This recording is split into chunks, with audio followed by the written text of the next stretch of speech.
ஓஷோ உங்களுடன் இருக்கும்போது நான் கவனித்த ஒன்று. ஒருவர் உங்களுடன் நெருக்கமாக பழகும்போது நீங்கள் யார் என்பதை பற்றி ஒரு நிலையான கருத்தை, ஃபிக்ஸ்ட் ஐடியா உருவாக்கிக் கொள்கிறார்கள். நீங்கள் உண்மையில் யார் என்பதையும் எதற்காக உங்களிடம் வந்தார்கள் என்பதையும் அவர்கள் மறந்து விடுவது போல் தோன்றுகிறது. இது எனக்கு ஆச்சரியமாகவும் சற்று பயமாகவும் இருக்கிறது. இதை பற்றி உங்கள் கருத்து என்ன? பதில்: மனதிற்கு எப்போதுமே நிலையான கருத்துக்களை உருவாக்கிக் கொள்ளும் ஒரு இயற்கை இயல்பு உண்டு. அது மாற்றத்தைக் கண்டு பயப்படுகிறது. ஏனென்றால் மாற்றம் என்பது ஒரு மறுசீரமைப்பு, ரீஅரேஞ்ச்மெண்ட்.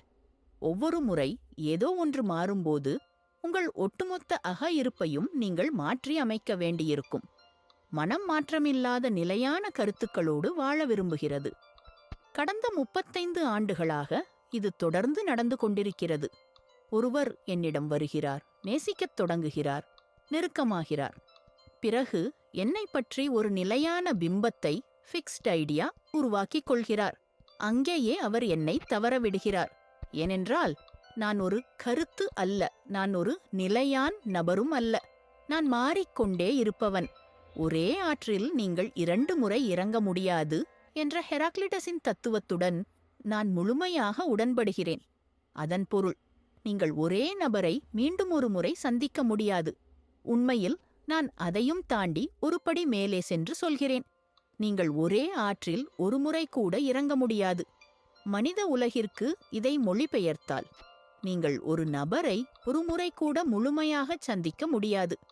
ஏனென்றால் நீங்கள் அவரை சந்தித்துக் கொண்டிருக்கும் போதே அவரும் மாறிக்கொண்டிருக்கிறார், நீங்களும் மாறிக்கொண்டிருக்கிறீர்கள். இந்த உலகமே மாறிக்கொண்டிருக்கிறது. ஆனால் நீங்கள் ஒரு பிம்பத்தை பிடித்துக் கொள்கிறீர்கள். நாளை நான் மாறும்போது உங்கள் பிம்பத்திற்கும் எனது யதார்த்தத்திற்கும் இடையே மோதல் ஏற்படுகிறது. பலர் என்னிடம் வந்தார்கள், பிறகு சென்றார்கள். அவர்கள் சென்றதற்கு அடிப்படை காரணமே இதுதான். என் மீதான அவர்களின் பிம்பம் அவர்களுக்கு முதன்மையானதாகிவிட்டது. நான் அவர்களுக்கு இரண்டாவதாகிவிட்டேன். அவர்களின் பிம்பம் பழையதாகிவிட்டது. நானோ புதியதாக, இளமையாக எப்போதும் இருக்கிறேன். அவர்களின் கருத்துக்கும் எனது உண்மைக்கும் மோதல் வரும்போது அவர்கள் என்னை பகைத்துக் கொண்டு வெளியேறுகிறார்கள். ஓஷோ முன்னைப் போல இல்லை, அவர் மாறிவிட்டார் என்று மற்றவர்களிடம் சொல்கிறார்கள். அவர்கள் ஒரு புனிதரை வணங்கினார்கள். இப்போது நான் அந்த புனிதர் இல்லை என்கிறார்கள். அவர்கள் இதயத்தில் என் பழைய நினைவுகளை ஒரு புகைப்படத்தைப் போல வைத்திருக்கிறார்கள். புகைப்படங்கள் மாறுவதில்லை, ஆனால் மனிதர்கள் மாறுகிறார்கள். பிகாசோவின் கதை ஓவியர். பிகாசோவின் வீட்டில் அவருடைய சுய உருவப்படம், செல்ஃப் போர்ட்ரைட் ஒன்று இருந்தது. அதை அவர் எந்த விலைக்குமே விற்கவில்லை. ஒரு பணக்கார பெண் அதை வாங்குவதற்காக வந்து எவ்வளவு வேண்டுமானாலும் பணம் தருவதாக கூறினார். பிகாசோ சொன்னார், மக்கள் உயிரற்ற பொருட்களுக்காக பைத்தியமாக அலைகிறார்கள். சரி, இதை நீ இலவசமாகவே எடுத்துக்கொள். ஆனால் நினைவிருக்கட்டும், இது நான் அல்ல. அந்த பெண் குழப்பத்துடன் கேட்டார், இது நீங்கள் இல்லையா? என்ன சொல்கிறீர்கள்? பிகாசோ சிரித்துக்கொண்டே சொன்னார், இது நானாக இருந்திருந்தால் இவ்வளவு நேரமாக இவ்வளவு அழகான பெண் என் முன்னால் நிற்கும்போது இந்நேரம் உன்னை முத்தமிட்டிருப்பேன். இது பேசாது, நேசிக்காது, பாடாது, ஆடவும் செய்யாது. இது செத்துப்போன ஒன்று. இதை இங்கிருந்து எடுத்துச் செல். முடிவடையாத வாழ்க்கை மக்கள் நிலையான கருத்துக்களை கொண்டு வாழ்கிறார்கள். இது சாதாரண மனிதர்களிடம் நன்றாகவே வேலை செய்யும். ஏனென்றால் அவர்கள் கிளிப்பிள்ளைகளைப் போல வாழ்நாள் முழுவதும் ஒரே விஷயத்தைச் சொல்லிக் கொண்டிருக்கும் மாற்றமில்லாத மனிதர்கள். நான் உங்களுக்கு முன்னுக்குப் பின் முரண் ஆனவனாகத் தெரியலாம். அதற்கு ஒரே ஒரு காரணம், நான் சாவதற்கு முன்பே சாகப்போவதில்லை என்று முடிவு செய்திருக்கிறேன். எனது கடைசி மூச்சு வரை நான் வாழ்ந்து கொண்டே இருப்பேன். அதனால் என் இறுதி மூச்சு வரை என்னை பற்றி உங்களால் எதையும் உறுதியாகச் சொல்ல முடியாது.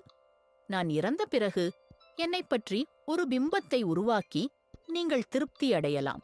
ஆனால் அது நான் அல்ல. என்னுடன் இருக்க துணிச்சல் வேண்டும். அந்த துணிச்சல் என்பது மாற்றத்தைக் கண்டு அந்த மாற்றத்தோடு இணைந்து பயணிப்பது. ஒரு கருத்தை மட்டும் பிடித்துக் கொண்டு வாழ்வது எளிது. முல்லா நஸ்ருதீனின் கதை. முல்லா நஸ்ருதீன் ஒரு மன்னரிடம் அமைச்சராக இருந்தார். ஒரு நாள் கத்தரிக்காய், பிண்டி சமைக்கப்பட்டிருந்தது. முல்லா அதை சாப்பிட்டுவிட்டு, கத்தரிக்காயைப் போல ஒரு சிறந்த காய்கறி உலகிலேயே இல்லை. இது நீண்ட ஆயுளைத் தரும், நோய்களை தீர்க்கும் என்று வானளாவப் புகழ்ந்தார். மன்னரும் அதை ரசித்தார். 5 நாட்களாக முல்லா கத்தரிக்காயை புகழ்ந்து தள்ளினார். 5வது நாள் கடவுள் கூட கத்தரிக்காய்தான் சாப்பிடுவார் என்று சொன்னார். எரிச்சல் வந்தது. தட்டை தூக்கி எறிந்துவிட்டு, நீ ஒரு முட்டாள், கத்தரிக்காய் ஒரு மோசமான உணவு என்று கத்தினார். உடனே முல்லா மன்னரை விட வேகமாக தன் தட்டை தூக்கி எறிந்து விட்டுச் சொன்னார், அரசே, கத்தரிக்காய் உலகிலேயே மிக கேவலமான உணவு. சாத்தான்கள் கூட அதைத் தொடமாட்டார்கள். மன்னர் திகைத்துப் போய் கேட்டார், நேற்று வரை இதை புகழ்ந்தாயே? முல்லா சொன்னார், அரசே, நான் கத்தரிக்காய்க்கு வேலைக்காரன் அல்ல, 100 உங்களுக்கு வேலைக்காரன். நீங்கள் எதைச் சொல்கிறீர்களோ அதுதான் சரி. நான் ஒரு நிலையான மனிதன். எப்போதும் உங்களுக்கு பணிவான வேலைக்காரனாகவே இருப்பேன். உலகமே இத்தகைய நிலைத்தன்மை என்ற போர்வையில் வாழ்ந்து கொண்டிருக்கிறது. அது எளிதானது. ஆனால் என்னைப் போன்ற ஒரு மனிதனிடம் வரும்போது நீங்கள் சிக்கலில் மாட்டிக்கொள்வீர்கள். ஒன்று உங்கள் பழைய கருத்துக்களை கைவிட வேண்டும், அல்லது என்னை கைவிட வேண்டும். மக்கள் தங்கள் கருத்துக்களின் மீது எவ்வளவு மோகம் கொண்டிருக்கிறார்கள் என்றால் அவர்கள் என்னையே கைவிட்டு விடுவார்கள். ஆனால் தங்கள் கருத்துக்களை விடமாட்டார்கள்.